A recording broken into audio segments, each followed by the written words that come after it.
Yes, I'm so excited. It is, yeah. And in your experience, why do you think that so many people they don't perhaps have that love for themselves? They don't see themselves as confident. They don't feel that confidence. Why do you think it's important that they do? And what can they do to? Abigail, as I said earlier, we've grown up in a time in the world where we are educated to mind and body mostly. And yet we are spirit and soul as well. And that is the part of us that really wants to be seen, loved, and expressed in the world. And yet we don't know how to actually really work with these elements of ourselves. So I'm going to give you an example. This is going to go to a very strong belief system that I have.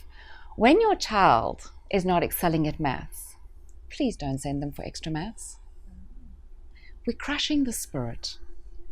I don't think that Beethoven or Mozart were remotely interested in doing anything other than playing the piano at 6 or creating music. No. Why were they geniuses? Because the genius lies in the spirit. We are all geniuses. We are all brilliant. But we all want our individual soul expression. So think of the spirit as the pure form of what is, and the soul is the texture of the expression. It's almost like your personality. And we go through this life putting everyone into these machines because we want them to come out of grade 12 with, good grades on everything. Why? Yeah. We want brilliance in the world. We want the spirit of the being to excel. And we'll often see that brilliant tennis players will kick up against their parents at the tender age of 14, 15, 16. Anyone who's on an international platform, people like, an artist that really, inspires me is Pink. Mm-hmm. Because she kicked up against, she knew in her spirit that that's what she wanted to do. And she's a woman who, whether you like her music or not, was incredibly courageous. Mm. But she held the space of compassion and grace for her spirit. But most of us are just being pushed through the system. I was pushed through the system, and there was this expectation that once I got to grade 12, there were certain boxes that I was going to be able to tick, as opposed to trusting the authenticity of my soul and my spirit to tick the box that mattered to me.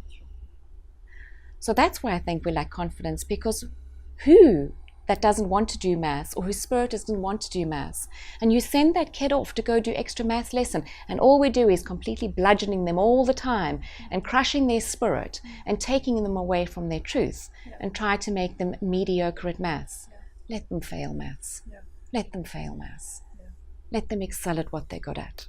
That's such a profound perspective. It's so true. It's like the conveyor belt sausage factory. Everybody needs to fit a mold.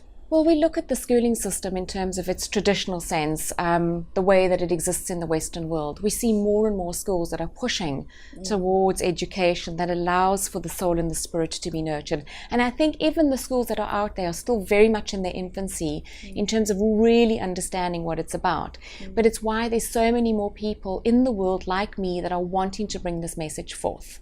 It's not just at a time where there was just Socrates or just Buddha or just Jesus or just Jung. There are hundreds of us that are speaking this message. It's why you're even so passionate about bringing the message forward these days. And the more of us out there, there's enough space for all of us, but the more of us out there that are promoting and talking about the aspect of self, integrating and connecting, the more chance we have of actually changing it for generations to come. Changing a whole mass thinking. Well, yeah, we're just changing a belief. Yeah. Therefore, we're creating a miracle. Yeah.